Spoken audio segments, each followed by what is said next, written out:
En tant que femme, aspires-tu à gérer avec plus de sérénité les désaccords et ou conflits personnels et professionnels?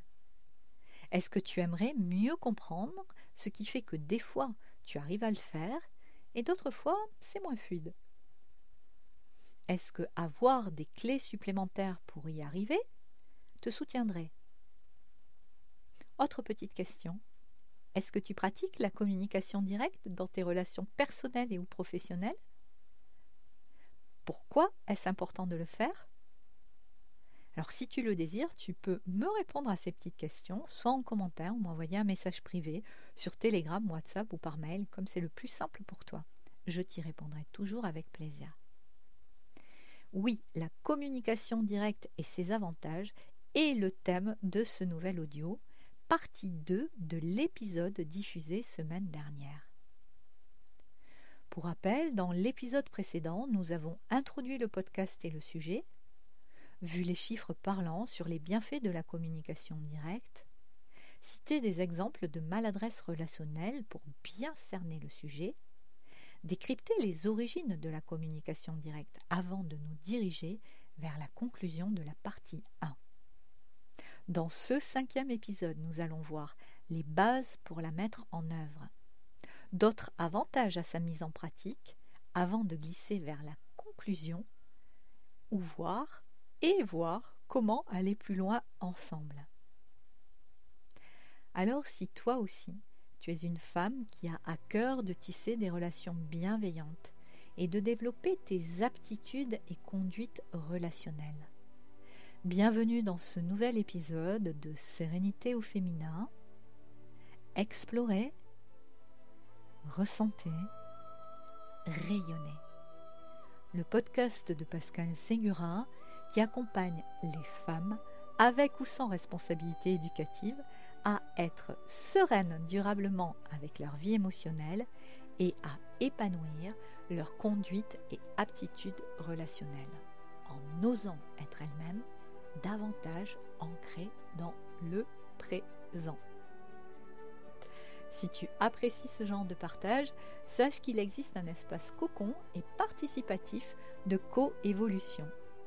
Mon cercle privé Le Refuge sur Telegram, où je partage régulièrement des audios comme celui-ci, avec en plus chaque mois des ateliers offerts, des défis, des co-créations, des cafés zen et bien d'autres surprises incluses dans l'abonnement. Ta contribution et celle de chacune sont aussi les bienvenues lorsque et si tu le désires. Je te propose maintenant, juste à suivre, de poser les bases méthodologiques de la communication directe. Mais avant, j'aimerais vraiment en préambule t'inviter à bien garder en tête et tout du long les points suivants. Premièrement, il est possible que tu appliques déjà, en le sachant ou pas, certains points avec plus ou moins de fluidité. L'intention de ce podcast, deuxièmement, c'est bien sûr de t'aider à comprendre pourquoi. Troisièmement, il pourra vraisemblablement t'aider à renforcer ta capacité à accompagner le plus sereinement possible ces moments de désaccord. Quatrième point, et j'insiste, c'est quelque chose que j'ai déjà soulevé dans mon podcast sur la perfection maternelle. Lorsque j'évoque la notion de besoin en CNV, ce n'est pas dans une conception du besoin associée au fait qu'il te manquerait quelque chose, que tu serais incomplète, mais plutôt comme une invitation à prendre soin d'eux. C'est en tout cas ma façon de concevoir le besoin. Par exemple, tu es fatigué, tu as besoin de repos. Ok ? Tu observes que tu as besoin de repos et tu vas prendre soin de ce que tu observes. C'est une façon de te respecter. Tu vas te reposer. D'accord ? Mais ça ne veut pas dire que tu es dans une énergie, tu vois, de manque, comme s'il te manquait quelque chose. Et dans l'espace, en fait, à partir duquel tu vas poser l'action de te reposer ou de définir 2 jours où tu vas te coucher plus tôt, ou peut-être tu vas t'accorder une grasse mat, ou peu importe, ou faire une sieste, eh bien l'énergie, le starter, l'espace intérieur, tu vas pas agir, ça va pas être la même vibration, la même énergie si tu te dis ok, je suis fatiguée, je prends soin, en fait, je prends soin de mon besoin, ou oh là là, il me manque de l'énergie, il me manque du sommeil, etc., etc. Tu vois, ça part pas du même endroit. Et c'est vraiment intéressant que tu te questionnes régulièrement d'où mon action part. De quel espace intérieur je pars? Est-ce que je pars depuis une peur, une sensation de manque? Ou est-ce que je pars depuis, ok, je prends soin, je suis dans l'ouverture, je suis dans la compassion, je suis dans l'amour? Donc vraiment, essayer d'observer cela. D'accord? L'autre point que je voudrais rappeler, c'est que dans les relations, souvent nos réactions maladroites ou inadéquates ou dysfonctionnelles, elles sont la résultante de nos réflexes conditionnés. Par quoi? Par tout ce qu'on appelle l'épigénétique, j'en ai déjà parlé, c'est-à-dire tout notre environnement, notre histoire familiale, le pays où l'on est, ce que l'on a entendu, ce que l'on a vu, la façon dont on a été construit, notre personnalité. D'accord? Donc c'est toute notre histoire personnelle, notre construction psychique. Alors, est-ce que les changer, ces réactions maladroites, est possible? Oui.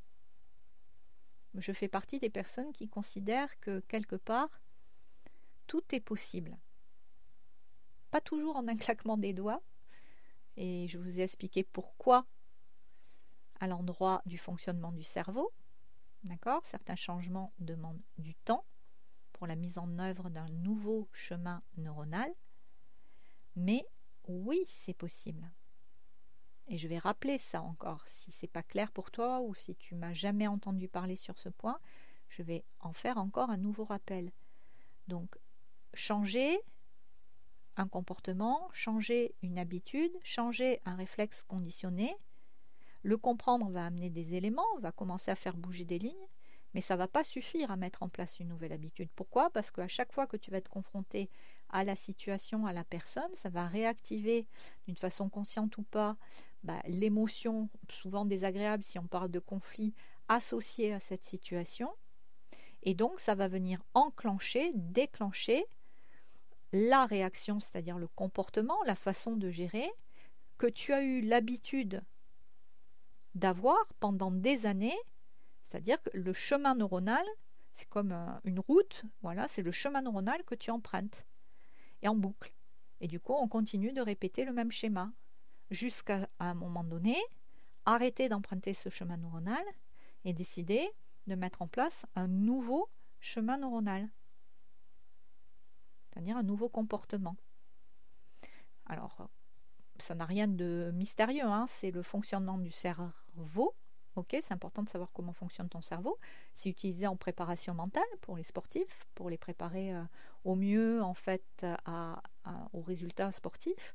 C'est utilisé aussi pour la préparation à l'accouchement, pour gérer au mieux l'accouchement. C'est utilisé dans le monde de l'entreprise. C'est utilisé à plein de niveaux. D'accord? La préparation mentale, c'est... Et souvent, ça se travaille soit avec des audios de reprogrammation, soit avec des systèmes d'affirmation, soit robotiques, soit il y a différentes approches de visualisation, etc. Mais en tout cas, il s'agit de travailler sur une reprogrammation. Si on veut changer un comportement, il faut reprogrammer notre cerveau. Et ça se fait pas en un claquement de doigts. Ça prend du temps. On sait, d'un point de vue scientifique, sous l'angle des neurosciences, que ça prend minimum entre 21 jours et généralement 60 à 90 jours, voire beaucoup plus quand ce sont des schémas qui sont plus anciens, à poser les bonnes actions de la bonne façon, répétées dans le temps et dans la durée. Et c'est comme ça que petit à petit, on déconstruit la construction qui n'est pas favorable à la qualité du lien, de la communication et de la relation. Et là, on est vraiment dans la mise en œuvre d'un nouveau comportement. La prise de conscience est un élément important, la compréhension en est un autre. Mais s'il n'y a pas derrière la mise en œuvre d'un nouveau comportement, une reprogrammation, il n'y en aura pas une nouvelle habitude. On va comprendre, on va mettre du sens, mais ce n'est pas pour ça qu'on va changer notre façon de faire. On comprendra pourquoi on agit comme ça, mais on ne va pas agir différemment. Et on va répéter.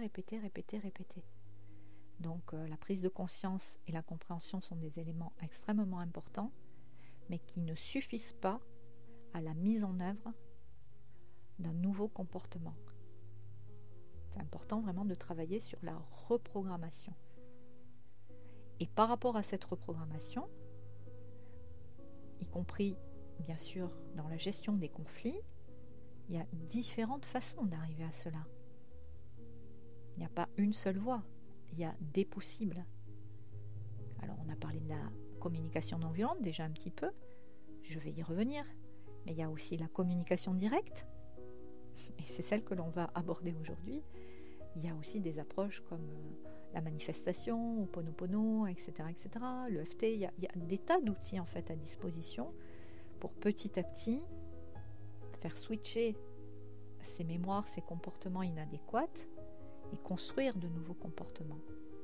Mais c'est comme un petit peu, moi je compare souvent ça avec mes clientes. Vous savez, quand vous vous baladez en nature, si vous empruntez régulièrement un chemin, il est ouvert, c'est facile de passer.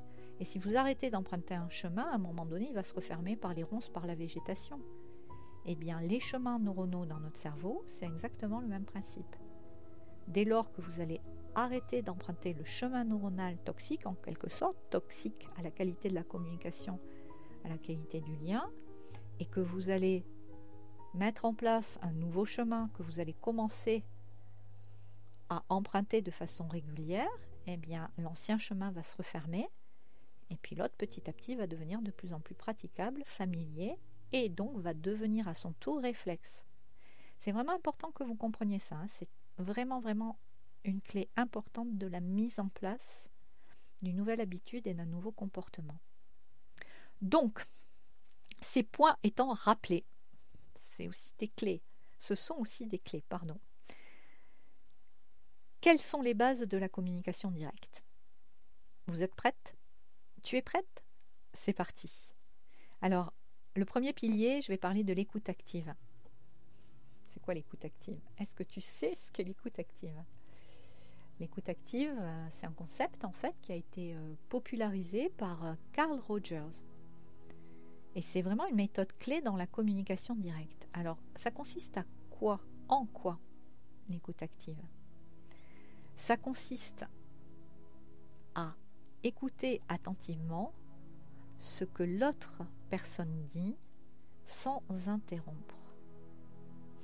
Et est-ce que tu as remarqué combien nous sommes promptes, je m'inclus, combien nous sommes promptes parfois, c'est pas systématique, c'est pas dans tous les contextes, c'est pas justement, ça va dépendre des endroits où on est quelque part un peu encore en mode blessé ou quand ça touche en fait un point qui est chargé émotionnellement, ok ?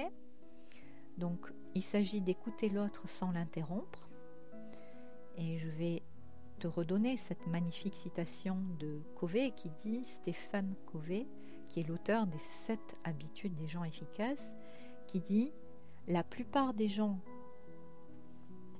n'écoutent pas avec l'intention de comprendre,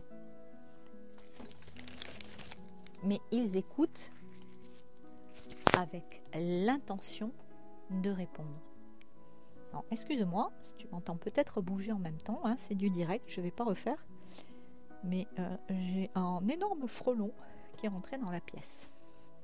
Ok ? Donc, je répète parce qu'elle est super importante. La plupart des gens n'écoutent pas avec l'intention de comprendre, ils écoutent avec l'intention de répondre, voire de se justifier d'ailleurs. J'ai une de mes clientes qui me disait tout récemment, c'est vraiment une porte là ce que tu me partages, parce que c'est exactement ce que me reprochait mon ex-mari au moment où la communication a commencé à devenir difficile. Et quand on se voit aller là-dedans, eh bien on peut se proposer de se faire un stop et vraiment de switcher notre position et de chercher à écouter l'autre avec vraiment l'intention de le comprendre ou de la comprendre. D'ailleurs, dans les jeux relationnels, quand la relation est saine, donc quand la relation est qualitative, quand c'est une relation de confiance, que ça soit avec notre compagnon, que ça soit avec notre compagne, que ça soit avec des enfants, des proches, peu importe, des amis, on peut demander à l'autre de dire, écoute, quand tu me vois aller là-dedans, fais-moi un stop, quoi. Montre-moi-le, dis-moi-le. Dès lors qu'on est dans une relation de confiance, bah, ça peut nous aider en fait à nous rendre compte qu'à ce moment-là, on est en train d'aller là-dedans. Mais on ne pourra accueillir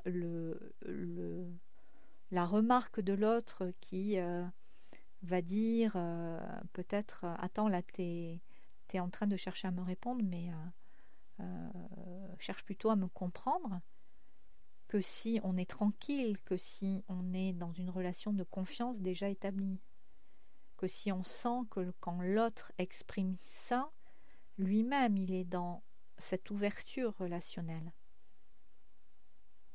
Donc on essaie d'écouter l'autre pour le comprendre sans interrompre, sans plaquer notre analyse, sans plaquer notre conseil, sans interpréter ce qu'il est en train de dire depuis le filtre de notre propre expérience, de notre propre histoire. Et puis on va se proposer également de reformuler. Alors c'est quoi la reformulation? Eh bien c'est répéter d'une autre façon ce qui vient de vous être dit. C'est aussi une technique qui est utilisée en coaching, etc. Reformuler, ça permet de s'assurer qu'on a bien compris ce que l'autre vient d'exprimer, puis ça aide éventuellement aussi l'autre interlocuteur à clarifier encore ce qu'il vient de dire. D'accord? Donc l'écoute active, ça permet de renforcer la confiance, de s'assurer que les deux parties se sentent entendues et comprises. Mais encore une fois, je vous répète une dernière fois cette citation de Covey, la plupart des gens n'écoutent pas avec l'intention de comprendre, ils écoutent avec l'intention de répondre. Et c'est pas grave, on fait du mieux qu'on peut. Vous savez que c'est vraiment un truc, ça, on fait du mieux qu'on peut. Accord Toltec. Un des 5 accords Toltec. Les 5 accords Toltec, livre de Don Miguel Ruiz. Et moi, c'est vraiment un livre qui a contribué à puissamment faire bouger des lignes à l'intérieur de moi. Le deuxième pilier, deuxième pilier, c'est parler en son nom en disant je. Très souvent, quand on est dans des conflits, des désaccords, on est en mode reproche, ton accusateur, avec toi c'est toujours pareil, tu ne m'écoutes jamais, je te l'ai dit 36 fois, de toutes les façons tu ne me regardes pas, tu n'es jamais à l'heure, tu as toujours raison, tu es ceci, tu es cela, etc., etc., etc. Alors, souvenez-vous que le tu tue les relations. Le tu tue les relations et ferme la porte au dialogue. C'est Marshall Rosenberg qui a comme sous-titre à son bouquin certains mots sont des fenêtres et d'autres sont des murs. Ok? Donc les tu tuent la relation et ferment la porte au dialogue. D'autant que le plus souvent, ils sont prononcés en mode reproche, accusateur ou en mode émotionnel activé. Et ce n'est jamais, jamais un terreau propice à la confiance et à l'évolution constructive de la tension. Donc je t'invite à prendre l'habitude de parler en ton nom, en nommant ton émotion. Je me sens joyeuse, je me sens triste, je me sens en colère, je me sens agacée, je me sens surprise, peu importe. Mais prends l'habitude de parler en ton nom, en nommant ton émotion. Éventuellement ton besoin, si tu as fait les ponts entre tes besoins et tes émotions et tes besoins non satisfaits, plus exactement. Une autre clé aussi, c'est d'apprendre à faire une demande claire à l'autre. Okay, qu'est-ce que tu veux? Qu'est-ce que tu as besoin? Est-ce que tu as attention? Alors je vais vraiment te citer des trucs bateaux, mais est-ce que tu es OK pour faire attention à bien vérifier toutes les fenêtres avant de partir, qu'elles soient bien fermées? Est-ce que tu es OK à essorer l'éponge à la fin de la vaisselle? Est-ce que tu es OK à être vigilant au deadline? Est-ce que tu es OK à faire attention à comment tu ranges tes affaires? Est-ce que tu es OK à faire attention à ta façon de me dire les choses? Parce que j'ai besoin, je dis n'importe quoi, de respect, j'ai besoin de douceur, j'ai besoin de soutien, j'ai besoin, peu importe. Ok? Donc, formulez des demandes claires. Apprenez à formuler une demande claire. Est-ce que tu es OK pour faire attention à tes heures d'arrivée et de départ? Est-ce que tu es OK pour faire attention à la durée de ta pause? Autant d'éléments qui vont clarifier aussi l'interaction. Et ensuite, ça va permettre quoi, ça? On peut rajouter un élément suivant, c'est qu'est-ce que ça va permettre en fait? Si il y a une réponse favorable à la demande qui est faite, et en même temps, quand on pose une demande, c'est aussi accepter, partir du fait que elle peut être acceptée, et tant mieux, mais elle peut être aussi refusée, votre demande. Ou ta demande, elle peut être refusée, et ça aussi, ça va te refaire travailler ton positionnement. Mais en tout cas, quand tu la formules, tu peux dire, ça permettrait peut-être d'avancer plus vite sur le dossier, ça permettrait que je sois tranquille quand tu pars en dernier, ça permettrait de ne pas m'agacer à chaque fois que j'attrape l'éponge qui est pleine d'eau, ça permettrait quand je rentre du travail de fatiguée de ne pas buter dans le tas de ton survêt, de ton sweat ou de tes chaussettes ou de tes baskets qui sont en plein milieu du couloir, et donc d'avoir un espace de vie plus agréable pour tout le monde. Je veux dire, voilà, essayez autant que possible, et essayez autant que possible de formuler une demande claire, voilà, et de mettre le focus sur qu'est-ce que ça va permettre. Ça va permettre de préserver le lien, parce qu'au bout du compte, je tiens à toi, je tiens à notre relation. Donc j'aimerais tellement qu'on arrive par moments à se dire les choses d'une façon plus bienveillante. Parce qu'au bout du compte, t'es ma compagne, t'es mon compagnon, etc. Ou t'es mon ami, ou t'es mon frère, ou tu es ma sœur, mais il y a toujours, qu'est-ce que ça va permettre? Ça va permettre de prendre soin du lien, de la relation. Ok, donc parle en ton nom. Je t'ai donné plein d'exemples. Troisième pilier, le troisième pilier, c'est ce qu'on appelle le feedback constructif. C'est quoi ce truc? Alors, le feedback, c'est avoir du retour. Mais un retour constructif. Si c'est un retour pour descendre l'autre, si c'est un retour pour dévaloriser l'autre, et toi te faire avoir du coup une posture supérieure, on n'est pas dans du feedback constructif. On est dans une forme de jugement, de critique, de manipulation. Et il y a Épictète, qui est un philosophe stoïcien, qui a dit « Ce qui trouble les hommes, ce ne sont pas les choses, mais les jugements qu'ils portent sur ces choses. » Alors, dans les fameux accords Toltec, il y a le fameux « fais de ton mieux », il y a aussi « ne faites pas de suppositions », ça on en parlera juste après, mais ça inclut aussi le non-jugement. En tout cas, dans les approches positives, autant que possible, on est toujours quelque part en train de juger quelqu'un, de comparer, de critiquer. Et pourtant, ça mène tellement autre chose à se proposer de changer de comportement. L'autre, il est ce qu'il est, fait du mieux qu'il peut avec ce qu'il est, avec ses zones d'ombre et ses zones de lumière, comme chacune d'entre nous. Par contre, faire un feedback constructif, ça veut dire faire des retours clairs, précis, et qui soient résolument orientés vers l'amélioration de la situation, de la relation. C'est ça, faire un feedback constructif. C'est pas descendre l'autre, c'est pas le juger, le critiquer, le dévaloriser, l'enfoncer. C'est être en capacité, encore une fois, plutôt que d'être dans des critiques vagues ou indirectes, de poser, de faire des retours clairs, précis et orientés vers l'amélioration. Dans quel état d'esprit? Dans un esprit de coopération, de collaboration et de respect mutuel. Le quatrième pilier, est-ce que jusque-là ça va? Dis-moi, est-ce que je vais pas trop vite? Est-ce que c'est clair? Si tu as besoin d'un point d'éclaircissement, n'hésite pas, demande-moi, je le ferai avec plaisir. Est-ce que tu pratiques, tiens, aussi le feedback constructif? Dis-moi en commentaire. Alors, il y a une autre approche qui est l'approche assertive. Est-ce que tu sais ce que c'est l'approche assertive? Qu'est-ce que ça veut dire assertif? Est-ce que tu le sais? Alors, assertif, ça veut dire savoir dire non quand il le faut et adresser directement nos préoccupations, tes préoccupations, à la personne concernée, sans te sentir obligé de te justifier ou de te confier à des tiers.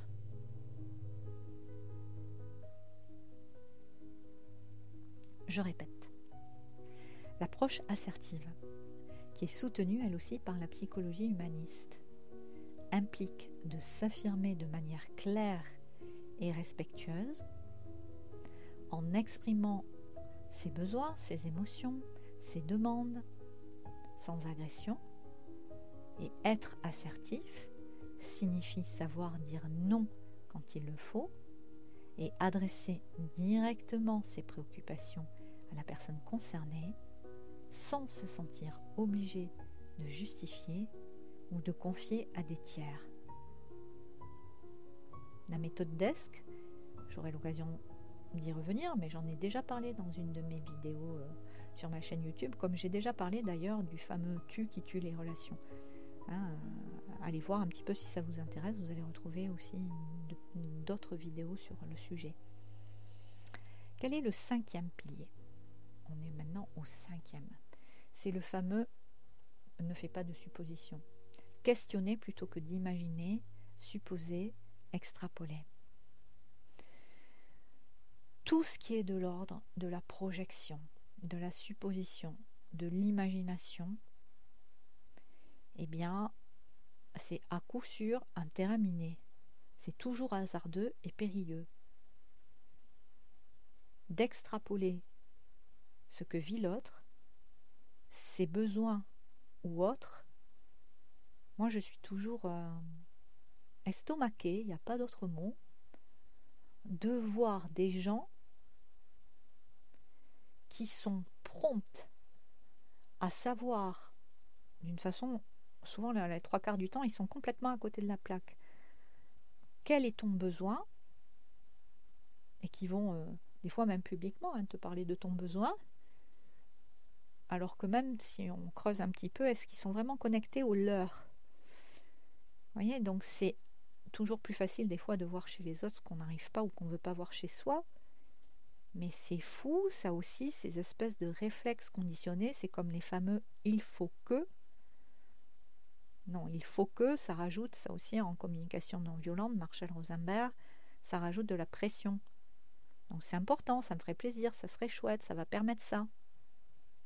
Mais si vous êtes dans une action à poser en disant il faut que je fasse ceci, il faut que je fasse cela, vous sentez combien le il faut, ça génère une énergie de contrainte?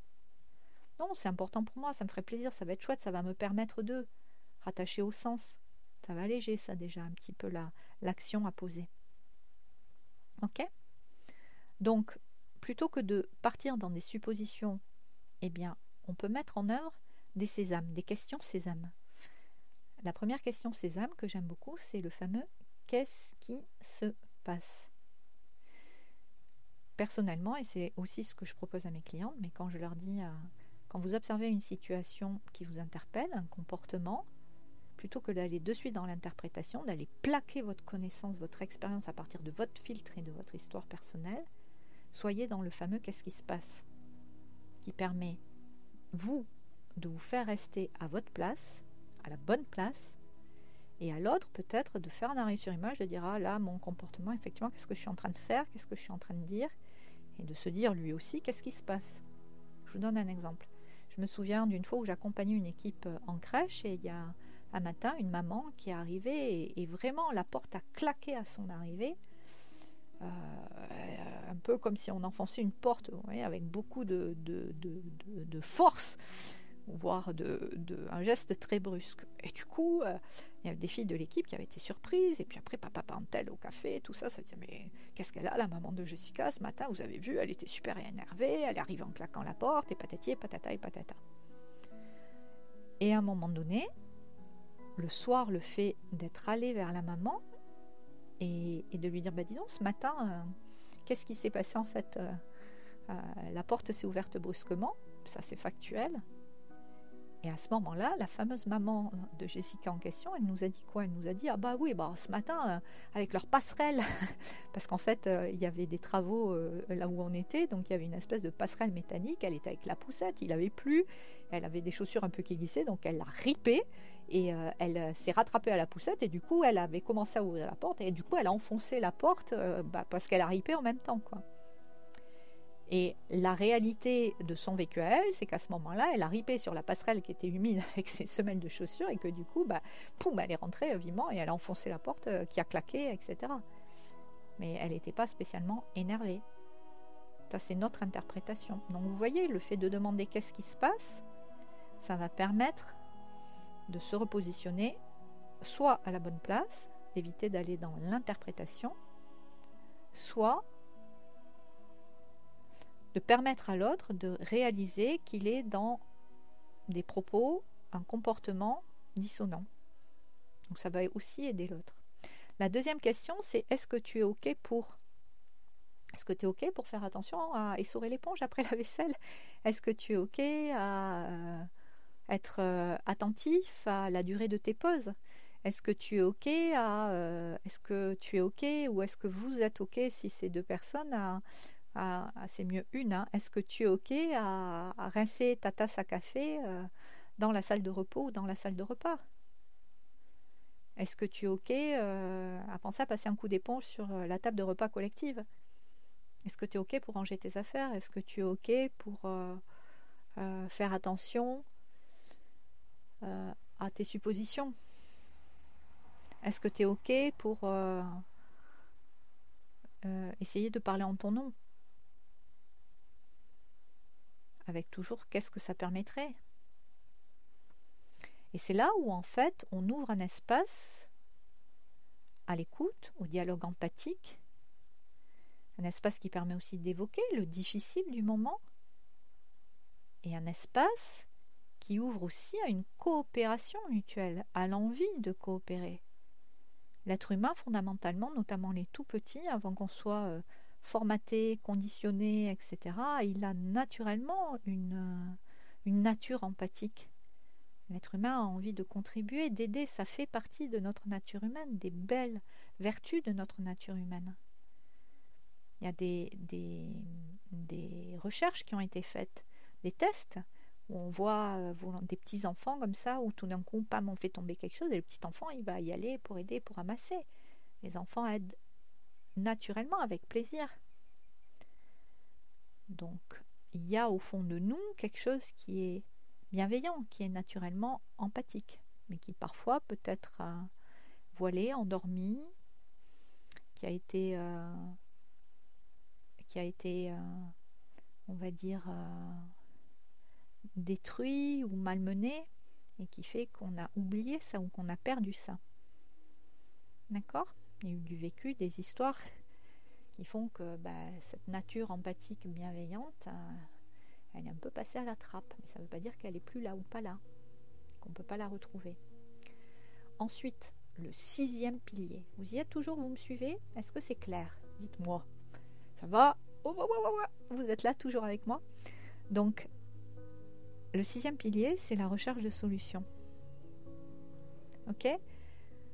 Donc, savoir accompagner les émotions générées par un désaccord, un malentendu, permet aussi d'éviter l'escalade émotionnelle quand deux interlocuteurs sont en mode réactif ou pilote automatique. Si les deux sont coincés dans leur réaction émotionnelle, ça ne va pas le faire. C'est jamais comme ça qu'on va aller vers une résolution de conflit.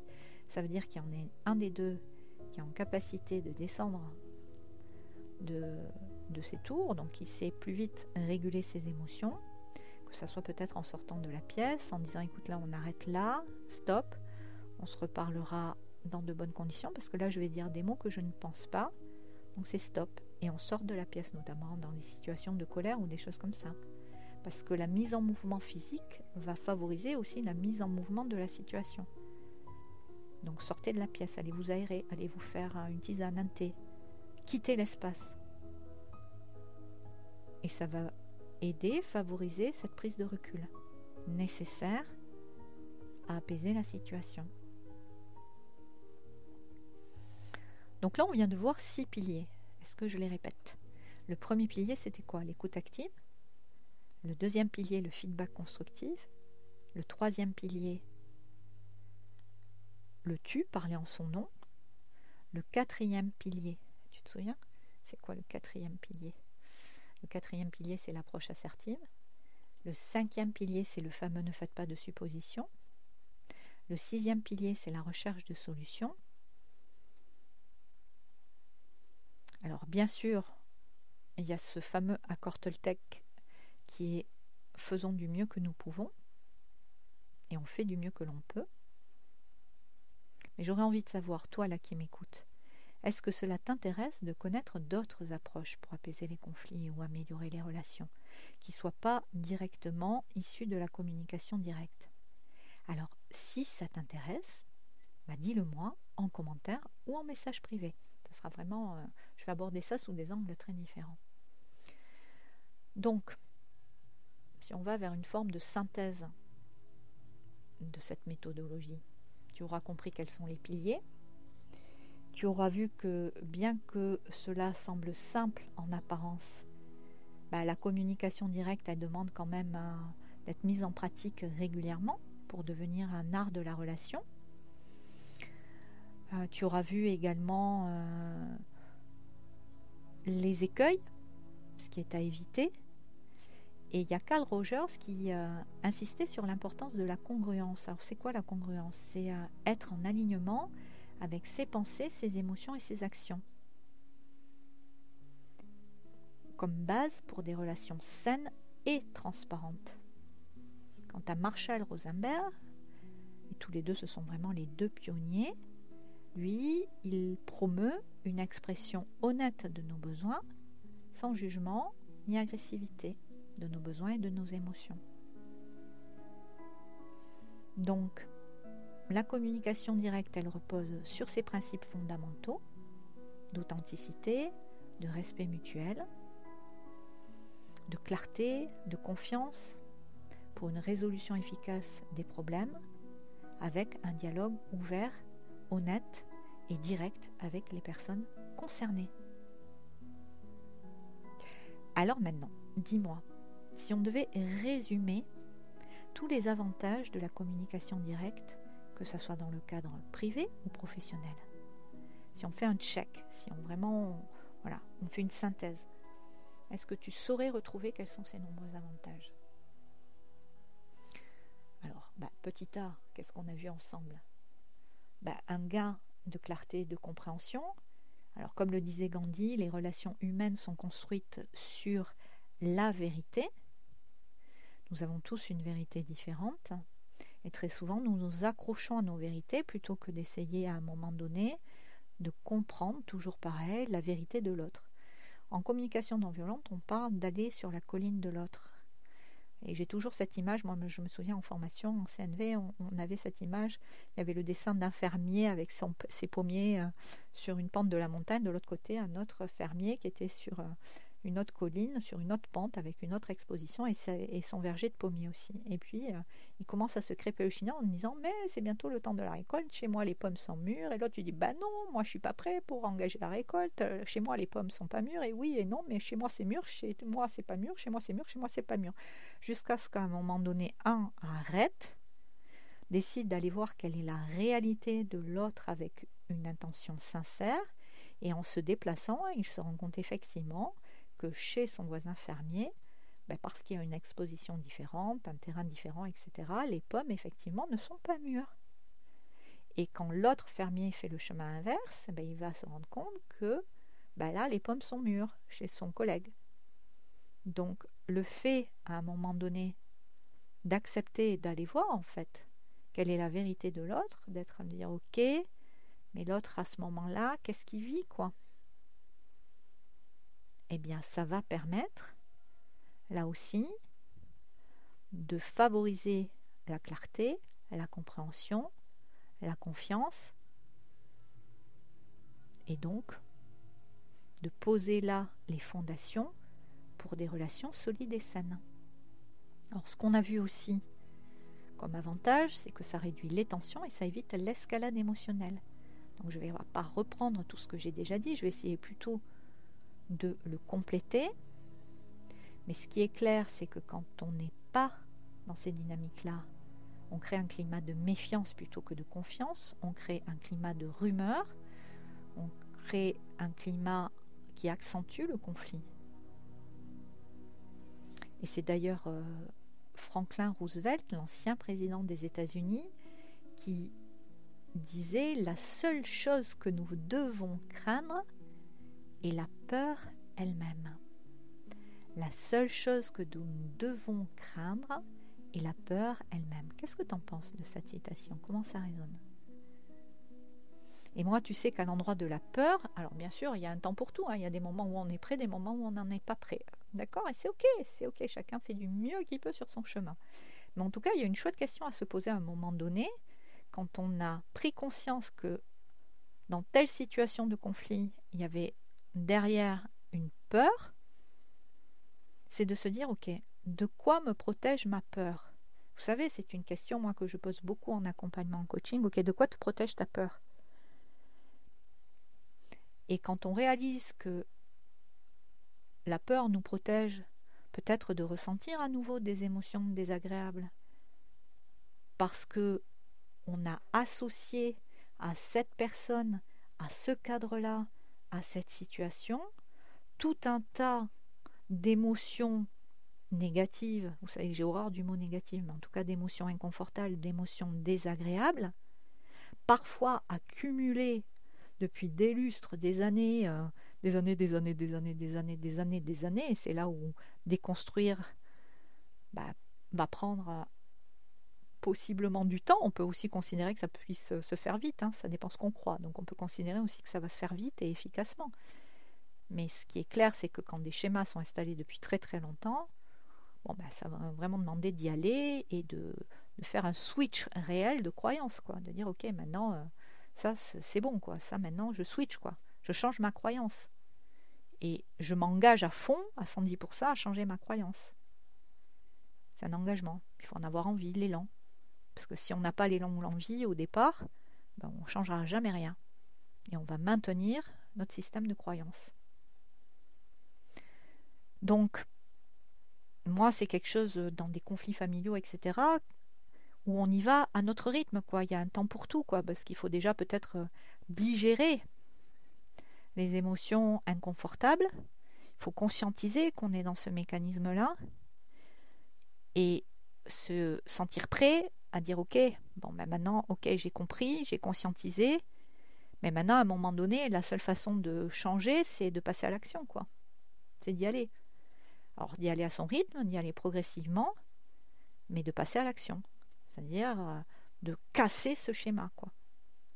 En mettant en place un nouveau comportement, une nouvelle action. Donc, ça veut dire d'aller dans notre peur, de dépasser notre peur. Ça veut dire aussi qu'on a compris ce qui se joue, ça veut dire aussi qu'on a, au-delà de compris, qu'on se sent prêt. Et c'est souvent d'ailleurs la personne qui comprend qui va être en capacité de faire le chemin. Et quelque part dans la relation, elle le fait pour elle, mais elle le fait aussi pour les autres personnes autour. Donc ça, c'est super important. Et très souvent, demande-toi, quand tu a du mal avec les conflits, il y a plein de personnes qui sont mal à l'aise avec les conflits, est-ce qu'il n'y a pas derrière la peur de l'affrontement, certes, la peur du conflit, mais est-ce que derrière c'est vraiment la peur de l'affrontement ou du conflit, ou est-ce que c'est la peur d'être à nouveau confronté à nos propres émotions désagréables qu'on a pu ressentir déjà peut-être dans des moments conflictuels avec cette personne, et que ça se reproduise à nouveau, et peut-être que ça se reproduira encore. Mais si on est prêt à le traverser, ben possiblement on engage une autre transformation possible. D'accord ? Ou ça peut être aussi le fait de craindre, encore une fois, de réactiver des schémas.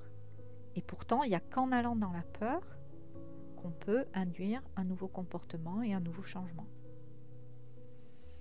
Et il n'y a que comme ça qu'on peut déconstruire et résoudre vraiment les problèmes. Voilà.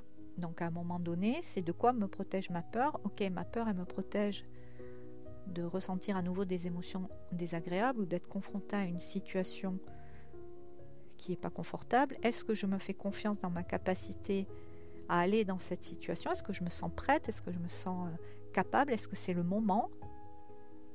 Quand on a fait tout ce chemin-là et qu'on comprend ça, on peut y aller. Progressivement, à son rythme. Mais on peut y aller. Ok ? Autre gros avantage, c'est super important ce que je viens de te partager, et tu me diras en commentaire si ça fait sens, si ça te parle, comment tu intègres ça. Ok ? L'autre point, c'est renforcer la confiance et le respect mutuel. J'ai beaucoup insisté là-dessus parce que difficile d'être dans des relations authentiques, qualitatives, bienveillantes, s'il n'y a pas cette confiance. Et cette confiance, il y a Brené Brown, dont j'ai déjà parlé, qui est auteure et chercheuse renommée, qui résume très bien ça en disant la clarté et la gentillesse. Alors, et le verbe, la clarté et la gentillesse. La clarté dans nos mots, nos actions et nos intentions est ce qui permet de renforcer les relations. Je crois que tout est dit avec cette citation. Ok ? La clarté dans nos mots, nos actions et nos intentions est ce qui permet de renforcer les relations. Elle dit bien la clarté et la gentillesse, la clarté dans nos mots, nos actions et nos intentions est ce qui permet de renforcer les relations. Alors, je ne sais pas toi dans ton expérience, mais moi de ce que j'observe avec les clientes que j'accompagne, ce que j'observe dans mon propre vécu, c'est les dégâts occasionnés par le manque de clarté, par le manque de transparence, par les malentendus, par les non-dits. J'aurai l'occasion d'y revenir. Mais c'est monstrueux, les dégâts que ça occasionne.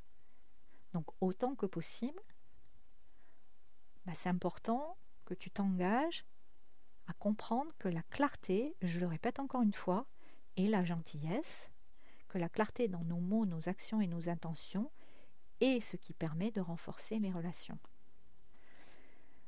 Moi, j'ai toujours privilégié la transparence et la clarté. Et quand on a peur peut-être d'être maladroite dans notre façon d'être clair, mais on peut dire à l'autre, peut-être que ce que je vais l'exprimer avec maladresse. Et j'ai des clientes qui ont compris et qui du coup petit à petit s'améliorent aussi, mais elles s'autorisent maintenant à dire. En disant, j'ai un truc important à te dire, peut-être que là je ne vais pas encore savoir le dire tout à fait avec bienveillance, mais en tout cas j'ai besoin de dire ça, ou j'ai besoin de clarifier ça. Et plus on est dans cette intention de clarté, de transparence, plus là aussi on vient bouger les lignes. Voilà. Et ça montre qu'on est prêt à assumer nos responsabilités au lieu de contourner les problèmes.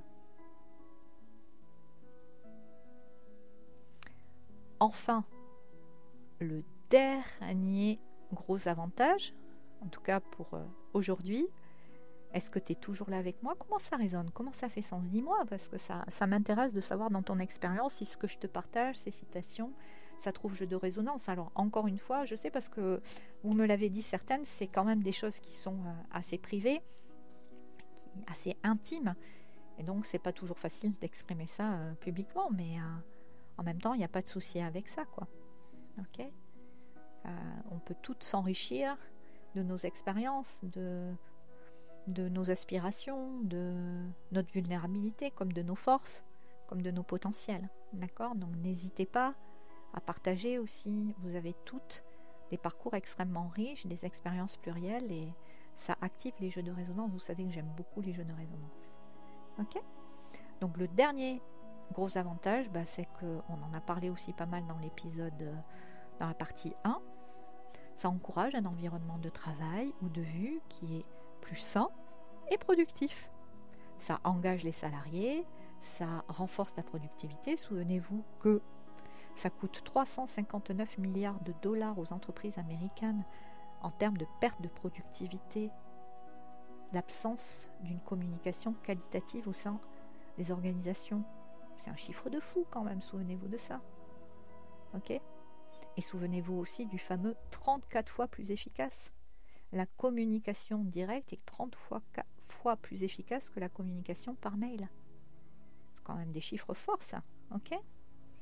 Donc, effectivement, comprends bien que nous devenons, à chaque fois que l'on s'engage à marcher ce chemin-là, un exemple pour ceux qui nous entourent, et on participe à la construction d'un climat relationnel qui est sain et productif.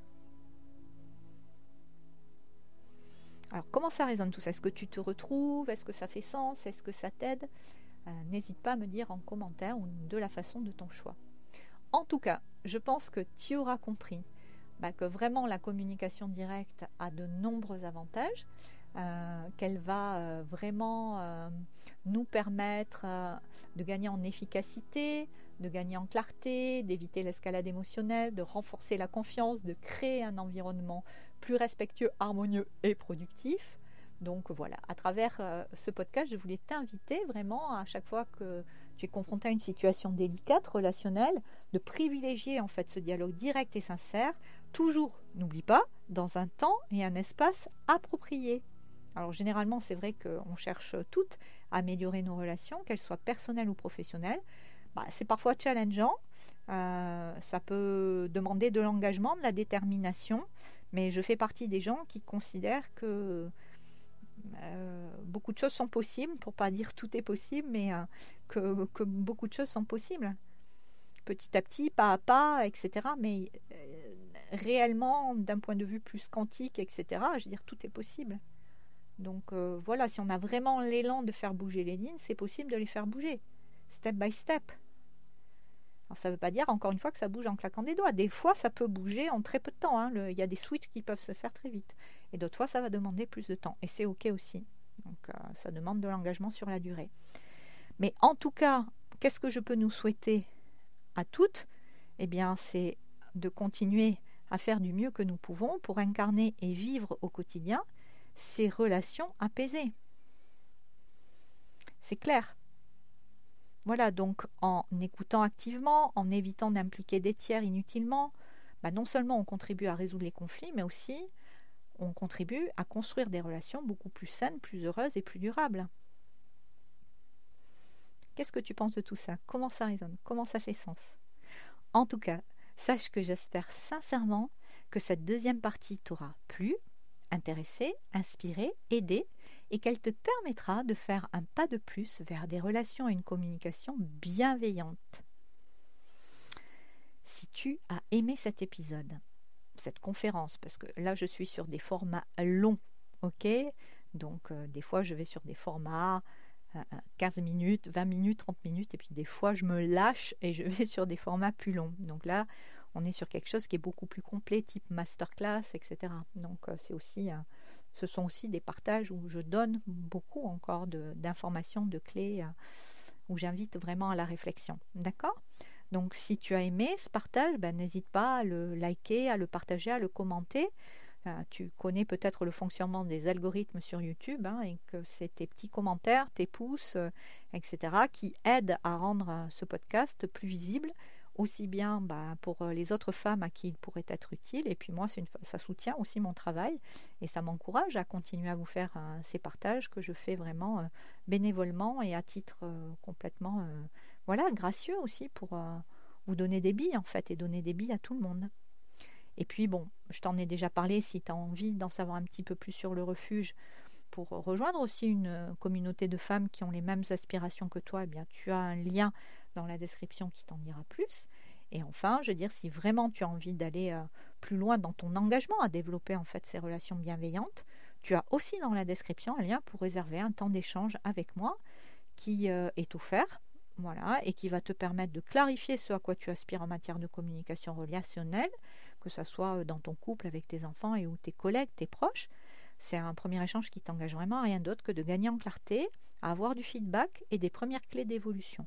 Et si après cela, tu as envie encore d'aller plus loin dans ton engagement avec toi d'abord et avec moi ensuite, eh bien, on aura tout le temps de trouver un temps pour évoquer les possibles, les différents services d'accompagnement que je propose. Mais la première des choses, c'est vraiment si tu as envie à un moment donné de bouger les lignes à cet endroit-là, autorise-toi, il n'y a que toi qui peux faire le pas, hein. On ne peut pas aller vers un changement de comportement si on ne pose pas une action à un moment donné.